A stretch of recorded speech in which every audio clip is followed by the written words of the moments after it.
Bio Savart का नियम कक्षा 12 बोर्ड के एग्जाम की दृष्टि से वेरी इम्पोर्टेंट टॉपिक है। बायो सेवर्ट का नियम होता क्या है? फ्रांस के दो वैज्ञानिक हैं, बायो और सेवर्ट। उन्होंने सन 1820 ईस्वी में किसी भी धारावाही चालक के द्वारा उत्पन्न चुंबकीय क्षेत्र का अध्ययन किया।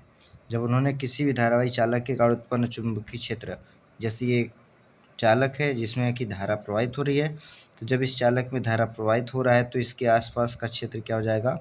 चुंबकीय क्षेत्र हो जाएगा। तो अब उस चुंबकीय क्षेत्र के किसी बिंदु पर चुंबकीय क्षेत्र का मान ज्ञात करने के लिए सबसे पहले नियम किसने दिया था?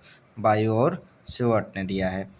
तो अब उन्होंने क्या किया कि किसी धारावाही चालक के द्वारा उत्पन्न चुंबकीय क्षेत्र के मान को ज्ञात करने के लिए उस चालक में एक छोटी सी दूरी लिया। जैसे ये चालक हमारा जो था, इसमें एक अल्प दूरी लिया है, कौन?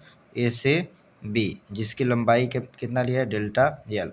ए बी लघु अवयव है जो कि डेल्टा एल लंबाई को प्रदर्शित कर रहा है। तो अब इस लघु अवयव के कारण चुंबकीय क्षेत्र का मान हमको बिंदु P पर ज्ञात करना है, जो कि चालक से कितनी दूरी पर है? r दूरी पर है, जो चालक के साथ कितना कोण पे है? थीटा कोण पे स्थित है। तो अब इस लघु अवयव के कारण उत्पन्न बिंदु P पर चुंबकीय क्षेत्र का जो मान है वह निम्न बातों पर निर्भर करता है, 4 बातों पर निर्भर करता है। तो पहला क्या है कि यह जो चुंबकीय क्षेत्र है, यह चुंबकीय क्षेत्र का मान चालक में प्रवाहित धारा के अनुक्रमानुपाती होता है। चुंबकीय क्षेत्र का मान चालक में प्रवाहित धारा के अनुक्रमानुपाती है, अर्थात डेल्टा बी प्रोपोर्शनल टू आई। अब यहाँ पे डेल्टा बी इसलिए लिया गया क्योंकि लघु अवयव के कारण उत्पन्न चुंबकीय क्षेत्र डेल्टा बी रहेगा। टोटल अवयव रहेगा। कुल लंबाई की बात करेंगे तो चुंबकीय क्षेत्र को बी लिखते हैं, लेकिन वही लघु अवयव की बात करते हैं तो उसमें डेल्टा बी, डेल्टा का मतलब लघु होता है, स्मॉल होता है। दूसरा पॉइंट यह है कि चालक के द्वारा उत्पन्न चुंबकीय क्षेत्र का जो मान है वह चुंबकीय क्षेत्र लघु अवयव किसके? चालक के लघु अवयव के अनुक्रमानुपाती होता है, अर्थात delta B proportional to delta L.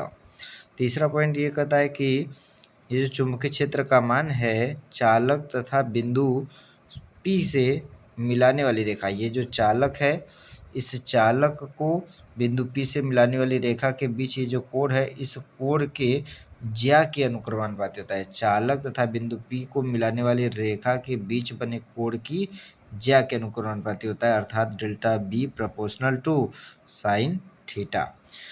चौथा पॉइंट ये कहता है कि चुंबकीय क्षेत्र का मान चालक के कारण, धारावाही चालक के कारण उत्पन्न चुंबकीय क्षेत्र का जो मान है वह चालक से बिंदु P के बीच की दूरी के वर्ग के व्युत्क्रमानुपाती होता है, अर्थात delta B proportional to 1/r²। इन चारों समीकरणों को जब मिलाते हैं तो डेल्टा बी प्रोपोर्शनल टू क्या होता है? I delta L sine theta बटे r²। Delta B is proportional to I है, delta B proportional to delta L है, delta B proportional to sine theta है, और चौथा point delta B proportional to 1/r² है। इन चारों को जब मिला दिए तो समीकरण हमारा बना है delta B proportional to I delta L sine theta बटे r²। अब प्रोपोर्शनल को हटाते हैं तो कांस्टेंट आ गया डेल्टा बी बराबर μ0/4 आगे है I delta L sine theta बटे r², जहाँ μ0 एक कांस्टेंट है जिसका मान होता है 10⁻⁻7 न्यूटन प्रति एम्पियर स्क्वायर, जहाँ μ0 को निर्वात की चुंबकशीलता कहते हैं।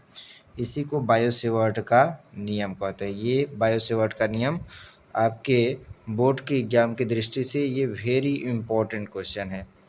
आई होप आपको समझ में आया होगा। Thank you.